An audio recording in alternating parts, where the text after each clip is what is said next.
Welcome, Crossover Report. Paul Lamb here as always. I'm here with Tony Anderson, draft prospect.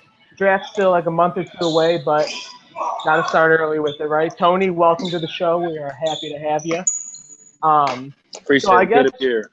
yeah, man, absolutely. So I guess just to start off, um, I would say, I don't know if you'd agree with this, but that most people in the draft, like you didn't go to a big name college.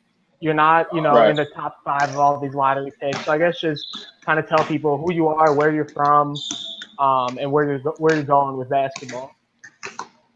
Okay. Well, Tony Anderson, 6'9", small forward, freshman declared for the draft out of Southeast Missouri State, Ohio Valley Conference, Columbus, Ohio native, and I entered the draft and pursuing my dreams at the next level. That's great. All right. So going off of that, you come out of Southeast Missouri State. That's not a big school. Do you feel like in college you accomplished everything that you wanted to, Oh or do no, you not feel at like all. no? No, I didn't Yeah. because I feel like I had a huge expectation for myself this season. For Right. staying home from the summer, I prepared very hard for the upcoming season, and it didn't go like I expected. But I adjusted pretty quickly to like the new adjustments and things like that because I have been preparing all summer long to be a wing at the next at the college level. And when I got there, some things switched up, and I ended up having to play in the five. So it was like a huge Oh wow. adjustment Okay. for me. Yeah, playing the five, and I never played the five in my life. I've been a Mhm. natural born perimeter player. So it was kind of tough at first, but I adjusted. And I took advantage of my opportunities, and it wasn't the best season that I had success wise for a team, but individually, I feel like I overcame a lot of obstacles, persevered because I could have threw the talent early, Mhm. because I wasn't getting a lot of minutes early on, and I feel like I should have.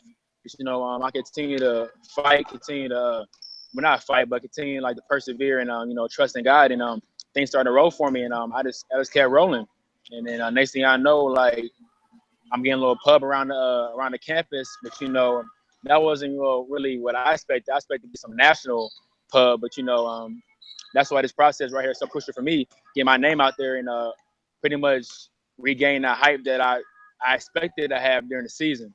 So that's pretty much what it comes down to. Yeah. Okay. So I guess going along off that process part of it, I'm 5'7" and I didn't play Yeah, college basketball, so I'm never gonna know what the draft process is like. And I feel like that's most of yeah. our viewers, most of our readers too. So what's the draft process like? Like, have you been talking to teams? Have you worked out for teams yet? Oh, I haven't talked to anybody, teams wise or anything like that. I just been preparing every day for that phone call, man. So the process, man, it can be real hectic if you let it. If you're mentally out of it, it can wear on you.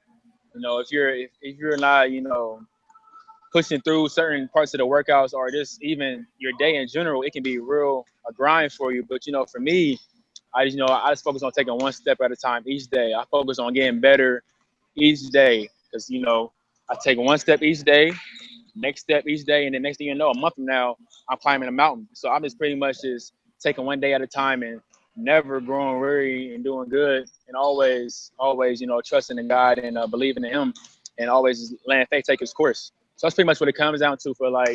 For me, I just wanna fulfill my purpose, man, and it's something that God's calling me to do, and that's something that I'm very determined to do. So that's pretty much what it is. Yeah, I think that's. I mean, you said it perfectly about the process. Is that you really? It's not like overnight you're going to be, on the same level as Ben Simmons, or scouts are going to see you on the same level as Ben Simmons, but you work every day, get a little bit better. I thought that was a great point. So then, how Yeah, did you definitely. come to that? How did you come to that decision then that you wanted to enter the NBA draft? Because, like you said, you didn't get that national publicity in college that maybe you thought you would. How did you think that now was the time to enter the draft? Well, first and foremost, this is the plan that God gave me from a couple of years ago, and this plan continued to stay with me. And so I had the intention of already going one and done since um, probably since I got to high school, but like it really started to pick up as my senior year of high school. So that was like my whole mindset, preparing, getting ready for the league. So that's why I asked my coaches to stay home in the summer instead of going to summer school. And so I had this already intention before I even got to college. So I already knew I was going to want it done off rip. So that's pretty much what it came down to. And by like this draft, not being like one like the marquee drafts as like the century, I see like my potential is very through the roof, and I feel like why not? If I'm ready, then why wait? So like that's my mindset right now, for real. No, I feel that. I feel that. So then let's say an NBA team is watching, which I doubt they are, but maybe they are. You never know. What would you Mm-hmm. tell them your best strength is? What do you bring to an NBA roster? Oh, just versatility. I can do a little bit of everything. By me being 6'9", 6'10", I can handle the ball, shoot the ball, um, mid range, isolation, transition. I have so much to my game, and that's what these teams are looking for. They're looking for this more than this one-dimensional player. Like they're looking for Yeah. somebody who can create for themselves, create for others. Be a lockdown defender. Be a crunch time player, and I'm all those aspects and more.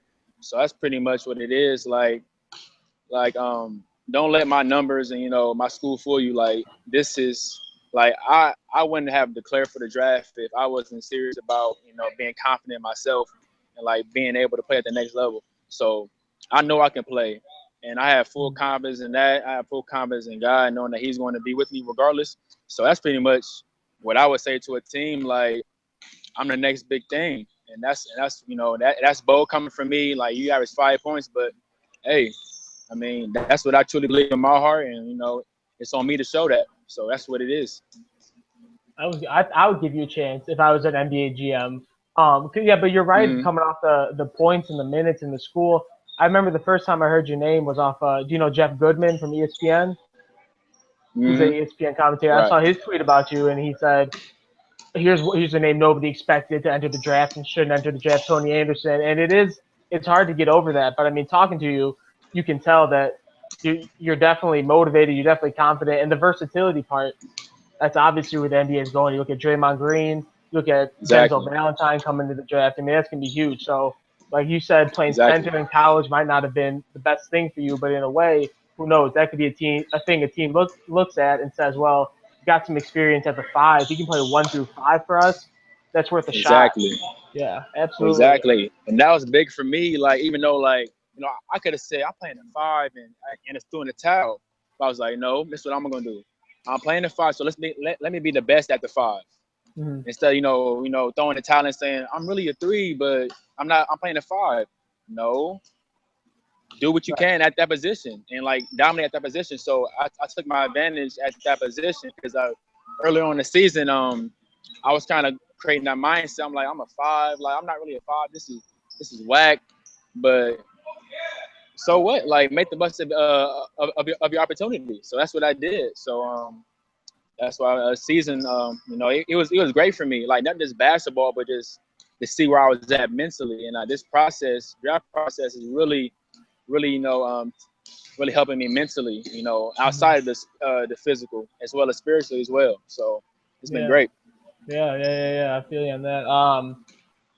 So what else I got next? I said okay. So let's say you don't get drafted, you don't get a shot in the league this year. What are your feelings about going overseas and working into the league that way? Because we've seen it work for a lot of guys. Look at Hassan Whiteside now. I mean, is that something that you're expecting to happen, or what do you expect to happen in the draft and afterward?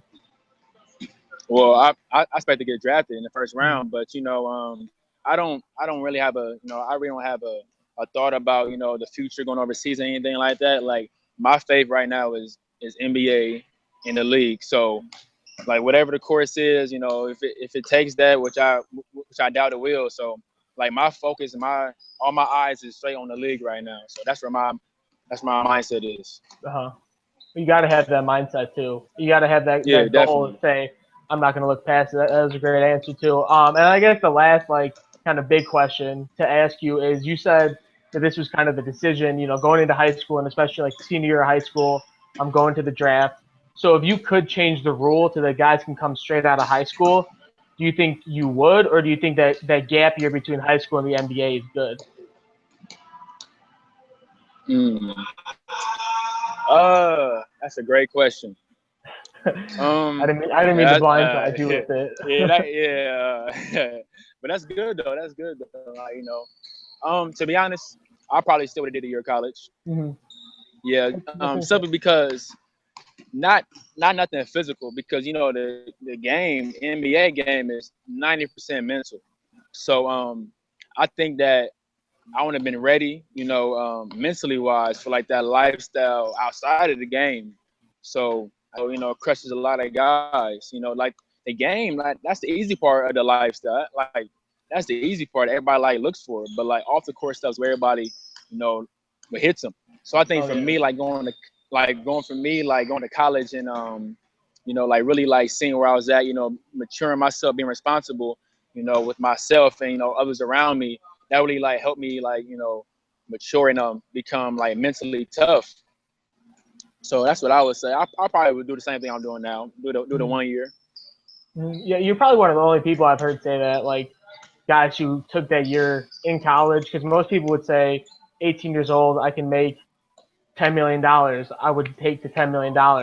But I think that's Right. right about the lifestyle aspect. I know if I had $10 million at 18 years old, I wouldn't have $10 million now at 19 years old. It would be gone by now.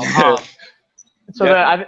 yeah. So then just to end, just a couple quick hidden questions about the NBA players. Who's you're in the NBA next year? Let's say who's the first player you want to Mhm. play against? Kevin Durant.